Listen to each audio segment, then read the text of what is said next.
예레미야 30장 4절에서 11절까지 말씀 묵상하겠습니다. 30장 4절에서 11절까지 말씀 읽겠습니다. 여호와께서 이스라엘과 유다에 대하여 하신 말씀이 이러하니라. 여호와께서 이와 같이 말씀하시되 우리가 무서워 떠는 자의 소리를 들으니 두려움이여 평안함이 아니로다. 너희는 자식을 해산하는 남자가 있는가 물어보라. 어찌하여 모든 남자가 해산하는 여자같이 손을 자기 허리에 대고 모든 얼굴이 겁에 질려 새팔에 젖는가? 슬프다. 그날이여 그와 같이 엄청난 날이 없으리라. 그날은 야훼의 환난의 때가 되미로다. 그러나 그가 환난에서 구하여 nem을 얻으리로다. 만군의 여호와의 말씀이라. 그날에 내가 내 목에서 그 멍에를 꺾어버리며 내 포박을 끊으리니 다시는 이방인을 섬기지 않으리라. 그들은 그들의 하나님 여호와를 섬기며 내가 그들을 위하여 세울 그들의 왕 다윗을 섬기리라. 여호와의 말씀이니라. 그러므로 나의 종 야곱아 너는 두려워하지 말라. 이스라엘아 놀라지 말라. 내가 너를 먼 곳으로부터 구원하고 내 자손을 잡혀가 있는 땅에서 구원하리니 야곱이 돌아와서 태평과 안락을 누릴 것이며 두렵게 할 자가 없으리라. 이는 여호와의 말씀이라. 내가 너와 함께 있어 너를 구원할 것이라. 너를 흩었던 그 모든 이방을 내가 멸망시키리라. 그럴지라도 너만은 멸망시키지 아니하리라. 그러나 내가 법에 따라 너를 징계할 것이요 결코 무지한 자로만 여기지는 아니하리라. 아멘. 하나님의 징계와 회복의 소망. 하나님의 말씀을 기록하게 하시는 하나님이시죠. 말씀을 기록하신 목적은 모든 시대의 하나님의 백성들이 하나님의 말씀을 듣고 지켜 행함으로써 교훈을 얻어라. 책망과 교훈을 얻고 의로운 하나님의 자녀와 백성이 되도록 하기 위해서죠.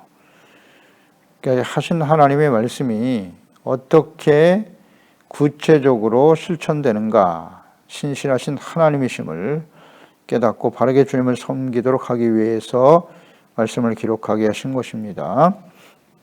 하나님께서는 분명 이런 시련과 환난 연단의 과정을 거쳐서 다시 예루살렘으로 돌아올 것이다 라는 말씀을 하셨습니다. 하나님께서 약속하신 때까지 해야 할 일은 인내와 연단의 과정이죠. 연단의 과정을 지나야 한다. 그리고 하나님의 소망을 이루어드리는 시간이 되라. 소망, 나의 소망이 아닌 하나님의 소망입니다. 하나님의 나라의 회복, 하나님의 거룩한 백성으로 회복을 소망해야 한다. 이를 위해서는 반드시 환난을 통한 연단이 필요하다 하는 말씀을 계속하고 계시는 겁니다. 4절로 6절에 장차 하나님의 징계로 바벨론에 의해서 당하게 될 환난의 모습이 잘 기록되어 있네요. 두려움이네요. 두려움. 무서워 떠는 자의 소리를 들으니 두려움이여 평안함이 아니로다. 평안이 사라지고 두려움이 찾아왔다. 거짓 선지자들은 끊임없이 승리와 평안을 말했었죠. 참 선지자는 하나님의 말씀을 통해서 죄를 깨닫고 돌이키지 않는 한 평안은 없다. 악인에겐 평안이 없다라는 것입니다. 그런데 그 거짓을 믿었죠. 그 결과로 바벨론에 의해서 하나님의 징계가 시작될 때 하나님의 백성들은 두려움이 찾아왔죠. 평안이 사라지고. 그러니까 두려움의 원인은 언제든지 하나님과의 바르지 못한 관계에서 오는 거예요. 죄가 있는 곳에 찾아오는 게 두려움이에요. 죄를 사함받고 용서받으면 평안이 찾아와요. 어렵지 않습니다. 새파랗게 질려 겁에 질려서 두려워하고 있었다. 슬프다 그날이여 그랬으니까요. 특히 남자들이 해산하는 여자와 같이 손을 허리에 대고 고통성에 신음하고 부르짖는다. 그러니까 거짓 선지자의 말을 듣고 회개할 기회를 잃어버린 하나님의 백성들이 당하게 될 환난의 모습이다. 그러니까 하나님의 공의가 실현되는 날이죠. 그때는 긍휼이 없는 심판이 되기 때문에 그 당하는 고통과 슬픔이 매우 크다. 평안은 사라지고 두려움이 찾아오더라. 따라서 하나님의 책망과 경고, 징계의 말씀을 가볍게 여기지 말아야 되는 것입니다. 이 주님의 책망의 말씀을 허투루 듣지 말아야 돼요. 그리고 무엇보다도 중요한 것은 거짓을 분별하라. 당시에도 그랬고 모든 시대의 하나님의 백성들, 특히 환난과 시련을 당하고 위기를 당하는 때에 참과 거짓을 잘 분별해야 돼요. 어떤 것이 진정 하나님의 말씀인가. 환난의 때에 승리와 평안을 말했던 선지자, 2년 안에 다시 돌아올 것이다 라고 증거했던 선지자들과, 그것은 하나님의 징계와 연단의 과정이다. 70년의 세월을 지나야 될 것이다. 회개하고 돌이켜라. 어떤 것이 진정 하나님의 말씀일까요? 분별할 줄 알아야 돼요. 하나님 말씀 앞에서 자신의 영적 상태와 믿음을 잘 점검해야 합니다. 이 환난과 위기의 시대에는 거짓말에 속지 말고 거짓 평안과 승리, 형통, 곧 문제가 해결될 거야. 그 이전에 하나님과의 나와의 사이에서 주님의 말씀 앞에 나의 영적 상태, 믿음이 어떤가를 항상 점검해 보라. 고린도 후서 13장 5절이죠. 너희는 믿음 안에 있는가? 너희 자신을 시험하고 너희 자신을 확증하라. 예수 그리스도께서 너희 안에 계신 줄을 너희가 스스로 알지 못하느냐? 그렇지 않다면 너희는 버림받은 자이다. 실패하는 자가 될 수밖에 없다는 거죠. 우리 안에 그리스도가 계신지, 또 우리가 온전한 믿음을 가지고 주님을 섬기고 있는지, 믿음 안에 있는지 자신을 시험하고 항상 테스트하라는 거예요. 자기 자신을. 내가 참된 믿음 가운데 있는지, 거짓된 믿음을 가지고 살아가고 있지는 않는지 확증하라. 확증하라. 하나님의 말씀을 듣고 지켜 순종하고 있는가? 믿음이라는 것은 하나님을 아는 거고, 주님의 말씀에 동의하는 거라고 그랬죠. 나의 생각을 버리고 주님의 말씀을 받아들여 그대로 순종하고 있는가? 열매를 보면 알게 되겠죠. 믿음 안에 있는지 아닌지. 어떤 열매? 두려워하고 있다면 그건 믿음 안에 있는 열매가 아니겠죠. 주님 안에 있는 열매가 아니에요. 빛의 열매, 착함, 의로움, 진실함, 성령의 열매들이 나의 인격 속에 삶에 맺혀지고 있는가? 점검해 보면 알죠.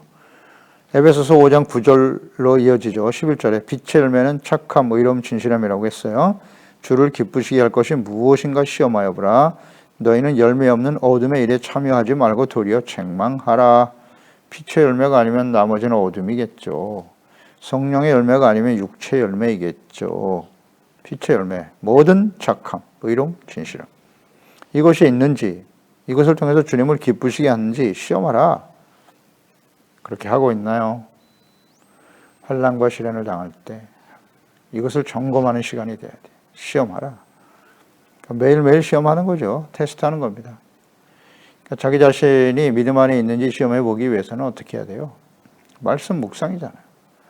말씀을 통해서 그것을 시험하고 분별해야지, 자신이 옳다고 여기는 대로 사람들이 생각하는 그런 게 아니고요. 하나님의 말씀 앞에서 자신을 살피는 수밖에 없어요. 경건의 삶이죠. 하나님께서는 환난으로 인해서 두려워하고 있는 백성들에게 반드시 구원하실 것이다 라는 말씀하셨네요. 7절에 슬프다 그날이요 그와 같이 엄청난 날이 없으리라. 그날은 야곱의 환난의 때가 되미로다. 그러나 그가 환난에서 구하여 냄을 얻으리로다. 그러니까 하나님의 공의가 실현된 날, 긍휼이 없는 심판이 임한 날은 엄청난 환난의 날이 될 것이다. 이 환난의 때를 지혜롭게 대처하는 길은 무엇일까요? 하나님의 구원을 믿어야죠. 구원에 대한 소망을 가지는 건 좋은데 그 구원의 소망이 이루기 위해서는 어떻게 해야 돼요?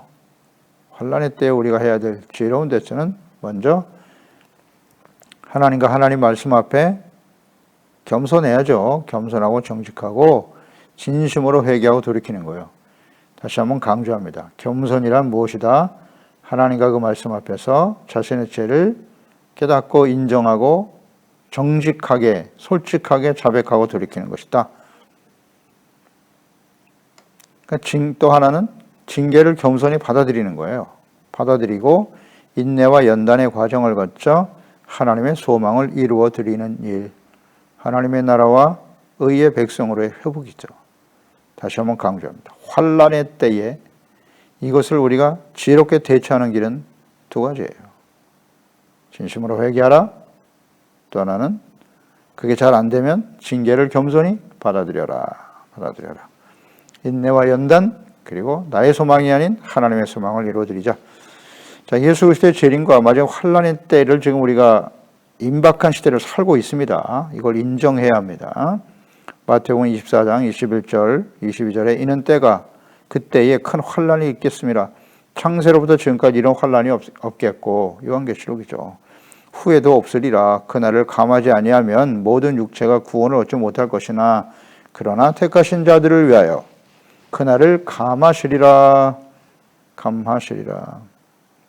단축시키시겠다는 거네요. 그러니까 우리는 이러한 시대를 살아간 우리 하나님의 자녀들은 어떻게 대처해야 하는가를 잘 생각해야 합니다. 이 마지막 심판의 때를 살아가는 저희들. 하나님의 교회들을 위해서 하신 말씀이죠. 소아시아 7교회 중에 라오디게아 교회, 계시록 3장 18절 22절에 요약되어 있다고 봅니다. 내가 너를 위하여 내게서 불로 연단한 금을 사서 부요하게 하고 흰옷을 사서 입어, 예복이죠. 의의 세마포, 착한 행실, 벌거벗은 수치를 보이지 않게 하고 안여가 져서 눈에 발라 보게 하라. 무릇 내가 사랑하는 자를 책망하여 징계하노니 그러므로 내가 열심을 내라. 회개하라. 징계하신다고 사랑하는 자를. 그럼 어떻게 하라? 열심을 내고 회개하라는 거예요. 볼지어다 내가 문 밖에 서서 두드리노니 누구든지 내 음성을 듣고 문을 열면 내가 그에게로 들어가 그와 더불어 먹고 그는 나와 더불어 먹으리라. 문을 열면 그랬잖아요. 겸손, 회개, 이것이 문을 여는 거예요. 이기는 그에게는 내가 내 보좌에 앉게 하여 주기를 내가 이기고 아버지 보좌에 함께 앉은 것과 같이 하리라. 귀 있는 자는 수록령 교회들에게 하시는 말씀을 들을지어다. 청종하라. 말씀을 들으라고요. 그리고 겸손히 돌이켜라. 하나님 앞에서 말씀 앞에서 겸손해져라. 이기는 자가 되라. 죄를 이겨라. 끊임없이 우리의 육체 안에서 일어나는 육체의 욕망을 이겨야죠. 그래서는 말씀과 지혜와 성령이 충만해야 합니다. 8절로 9절에 멍에를 꺾어버리며 포박을 끊으실 것이다 라고 말씀하셨고요. 이방인을 섬기지 않고 이제는 하나님을 섬기게 될 거야 라는 말씀하셨네요. 그리고 그들을 위하여 세울 그들이 왕 다윗을 섬기리라. 다윗 왕을 섬긴다. 그러니까 70년 포로 생활 이후에 회복을 말씀하시고요. 그 다음 다윗을 왕으로 섬길 것이다 라는 말씀하셨네요. 그러나 예루살렘이 70년에 회복되었습니다마는 다윗과 같은 왕이 있었나요? 예수님 오실 때까지 500년의 시간이 흘러가는데요. 이스라엘에는 70년 회복 이후에 예루살렘 회복된 이후에 실질적인 왕이 없었습니다. 이것은 무엇을 의미하는 것입니까? 원래 이스라엘은 하나님이 왕이 되어 다스리시는 신정 정치였어요. 하나님이 다스리시는 나라였거든요. 그런데 사무엘 시대에 사람이 왕이 되어 우리를 다스리게 해달라고 그때 하나님이 사무엘에게 하신 말씀이죠. 그들이 나를 버린 거야. 너를 버린 게 아니고 나를 버렸다. 그래서 하나님께서 허용하셨어요. 이미 신명기 17장에 이러한 일이 일어날 것이라고 말씀하셨고요. 왕을 세울 때 해야 할 일도 자세히 기록해 남기셨는데 사람이 왕이 되어 다스리는 왕정 시대가 시작되었다. 그 결론이 어떻게 되었습니까? 지금 예레미야 시대까지 온 거예요. 실패로 끝나죠. 실패로 끝납니다.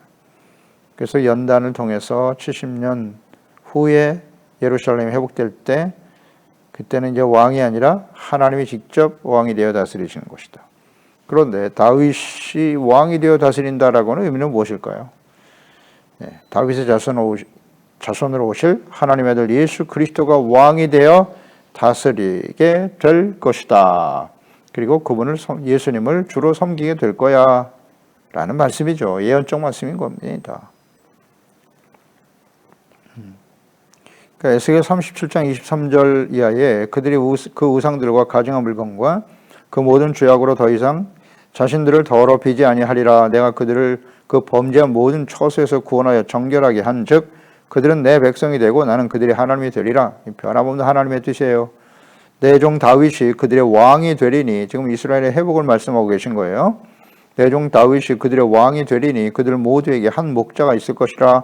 그들이 내 규례를 준수하고 내 율례를 지켜 행하며 내가 내 종 야곱에게 준 땅 곧 그의 조상들이 거주하던 땅에 내 그들이 거주하되 그들과 그들의 자자 손손이 영원히 거기에 거주할 것이요 내 종 다윗이 영원히 그들의 왕이 되리라. 내가 그들과 화평의 언약을 세워서 영원한 언약이 되게 하고 또 그들을 견고하고 번성하게 하며 내 성소를 그 가운데 세워 영원히 이르게 하리니 내 처소가 그들 가운데 있을 것이며 나는 그들의 하나님이 되고 그들은 내 백성이 되리라. 변함없이 외치고 계시네요. 70년단 이후에 예루살렘이 회복되는 그때를 말하는 거죠. 그러니까 환난과 징계를 당하게 하신 하나님의 뜻은 뭐예요? 나는 너의 하나님이 되고 너희는 내 백성이 되리라. 이 관계가 회복되는 거예요. 하나님 나라의 회복이에요. 그런데 내 종 다윗이 왕이 되리라. 그러니까 이 말씀이 언약의 말씀을 말씀이 어떻게 성취되어질 것인가에 대한 이해가 잘못되어 있어요. 이 말씀을 오해하고 있어요. 하나님의 백성들은요. 분명 하나님께서는 이사야서 7장, 11장, 55장에 자세히 말씀하셨고 모든 선지서에서 이 그리스도가 이 땅에 오실 것이다. 이 그리스도라고 하는 의미가 뭡니까? 메시아. 메시아라고 하는 것은 기름 부음 받은 자라고 그랬죠. 기름 부음 받은 자라고 하는 이 메시아 그리스도는 왕을 의미하는 거예요. 제사장이요. 선지자를 의미하는 것이란 말이죠. 그러니까 예수님이 그리스도로 오셨다. 그리스도 왕으로 오셨다는 거예요. 제사장이고 선지자. 그분의 말씀은 예수님의 말씀은 하나님의 말씀이죠. 그러니까 구약 성경에 선지자를 통해 하셨던 말씀과 예수께서 하신 말씀이 다르지 않아요. 모세를 통해서 주셨던 말씀, 율법의 말씀이 예수님의 가르침과 다르지 않아요. 그러니까 예수님이 왕으로 오셨다는 거예요. 그러니까 예수님의 제자들도 예수님이 그리스도의 왕이라는 사실 믿었어요. 그런데 그 다윗의 후손으로 오실 그리스도, 다시 왕 다윗과 같이 이 이스라엘을 회복하고 친히 왕이 되어 다스리시는 그런 왕을 생각하고 있었단 말이에요. 그러니까 이 말씀에 대한 이해가 바르지 못해요. 예수님이 왕으로 오신다는 의미, 다윗의 후손으로 오실 그리스도가 왕이 되어 다스린다는 그 의미가 무엇인가? 요한복음 18장 36절 이하에 예수께서 대답하시되 내 나라는 이 세상에 속한 것이 아니니라. 만일 내 나라가 이 세상에 속한 것이었더라면 내 종들이 싸워 나라 유대인들에게 넘겨지지 않게 하였으리라. 빌라도의 질문에 대한 대답이죠. 이제 내 나라는 여기에 속한 것이 아니니라. 빌라도가 이르되 그러면 내가 왕이 아니냐? 예수께서 대답하시되 내 말과 같이 내가 왕이니라. 내가 이를 위하여 태어났으며 이를 위하여 세상에 왔나니 곧 진리에 대하여 증언하려 함이로라. 무릇 진리에 속한 자는 내 음성을 듣느니라 하신대. 내가 유대인의 왕이냐? 라는 질문에 대해서 그래, 내가 유대인의 왕이야. 그러나 내 나라는 이 세상에 속한 것이 아니다 라고 말씀하셨고, 그러니까 이 의미를 이해해야 되는데요. 정치적인 그런 왕이 되어 이 땅에 오신 분이 아니에요. 영원한 언약이라고 하셨지 않습니까? 하나님이 다스리시는 하나님의 나라의 왕이 되는 거예요. 이스라엘은 하나님이 다스리시는 하나님의 나라인 거죠. 하나님의 나라, 이 땅에 이루기 위해서 하나님의 나라가 이루어진다는 의미를 잘 생각해야 합니다. 하나님의 나라, 천국이 임한다, 이 땅에 임한다는 것은 왕이 내가 아니라 하나님이라는 거예요. 무슨 정치적인 왕이 아니라는 의미를 잘 이해해야 합니다. 하나님이 나의 왕이 되어 친히 다스리시는 하나님, 우리는 그분을 왕으로 섬기고 그분의 말씀에 온전히 순종하는 의롭고 거룩한 백성으로 회복되는 겁니다. 이걸 잘못 이해하면 안 돼요. 지금도 예수님을 무슨 정치적인 메시아로 여기고 정치적인 활동을 통해서 권력을 얻어서 이 땅에 하나님의 나라를 이루겠다고, 이거 다 가짜 목사들입니다.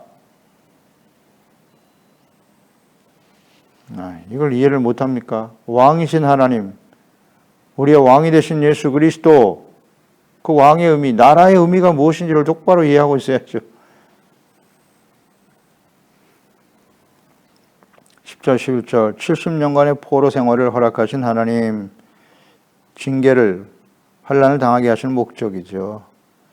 이것은 환난과 인내와 연단을 거쳐서 하나님이 하나님의 나라를 회복하시고 구원하신다. 구원의 회복과 소망에 대해서 말씀하고 있는 것입니다.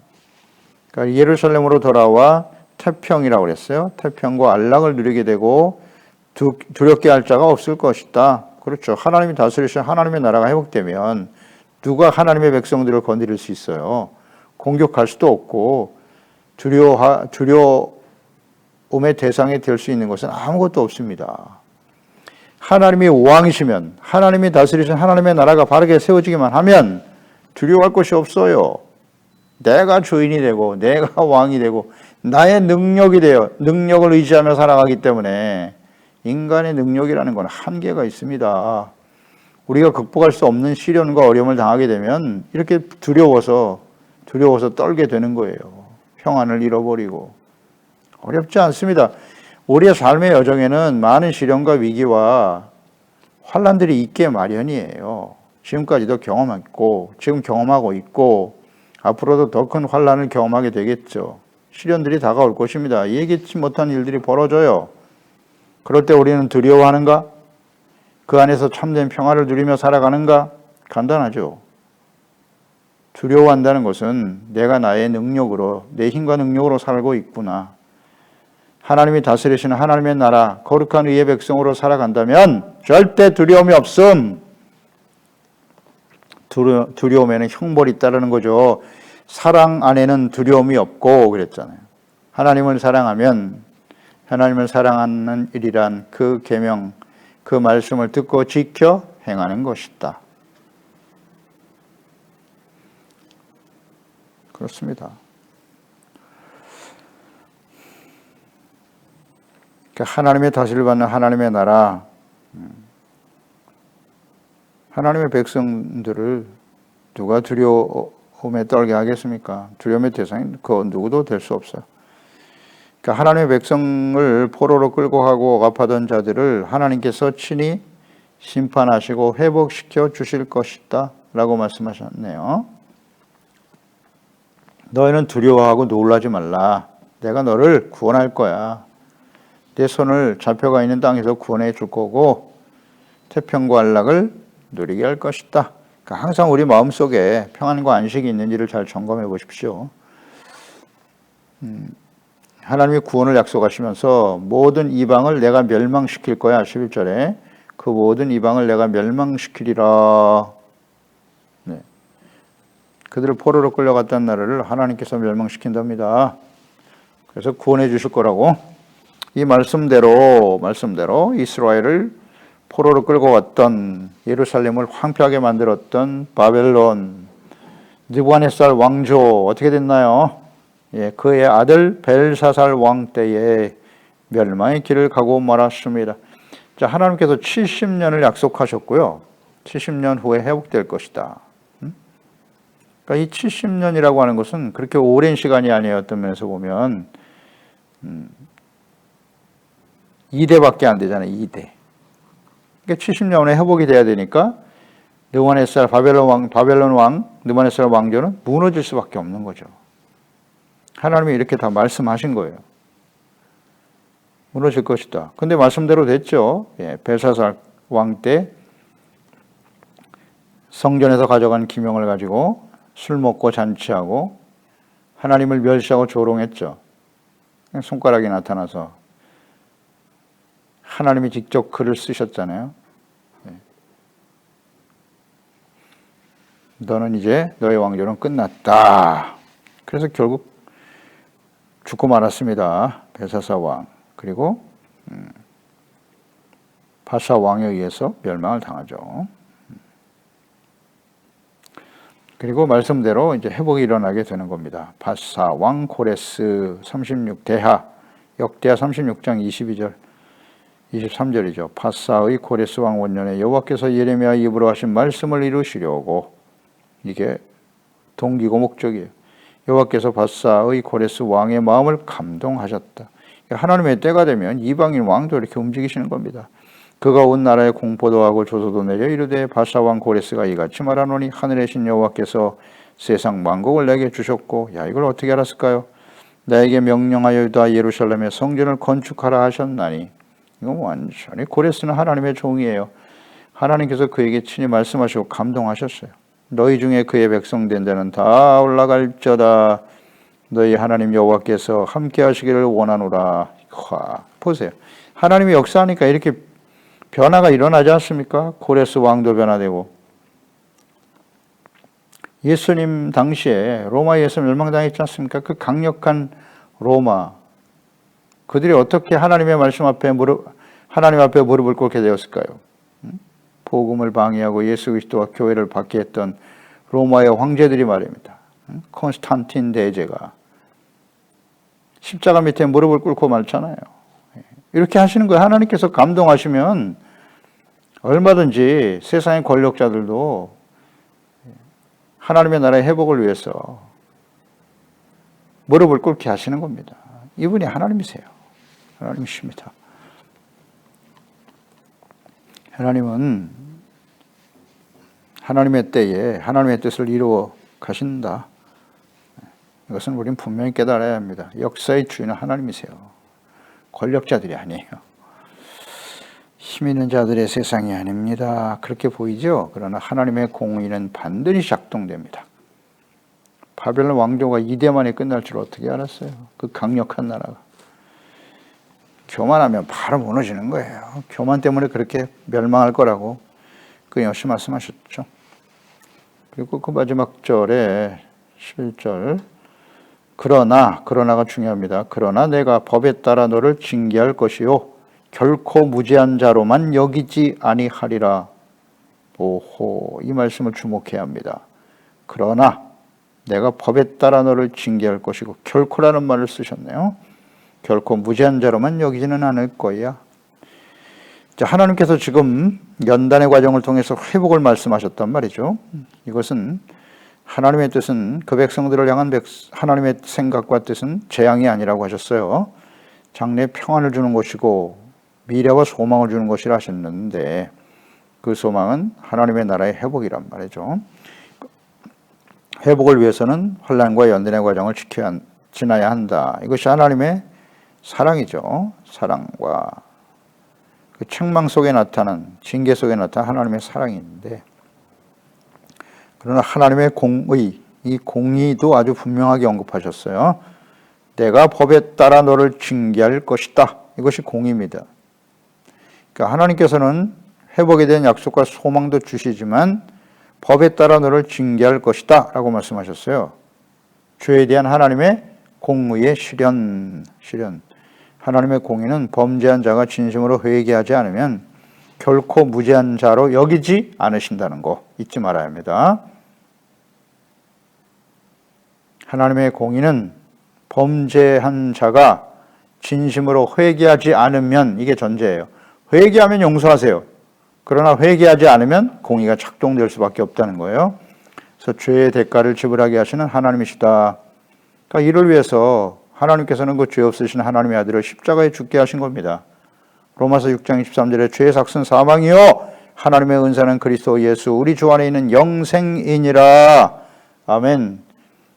선지서를 통해서 끊임없이 말씀하셨어요. 수없이 말씀하셨어요. 반복적으로 하나님의 백성들이 하나님의 공의 앞에서 회개하고 돌이키지 않으면 그 공의가 실현되고 긍휼이 없는 심판이 임할 것이다. 그대로 이루어졌어요. 성경에 자세하게 기록되어 있죠. 이 하나님의 공의가 요한계시록에 잘 나타나 있는 것입니다. 공의의 심판. 요한계시록 20장 11절로 14절. 또 내가 크고 흰 보좌와 그 위에 앉으신 이를 보니 땅과 하늘이 그 앞에서 피하여 간데 없더라. 또 내가 보니 죽은 자들이 큰 자나 작은 자나 그 보좌 앞에 서 있는 책들이 펴 있고 또 다른 책이 펴졌으니 곧 생명책이라.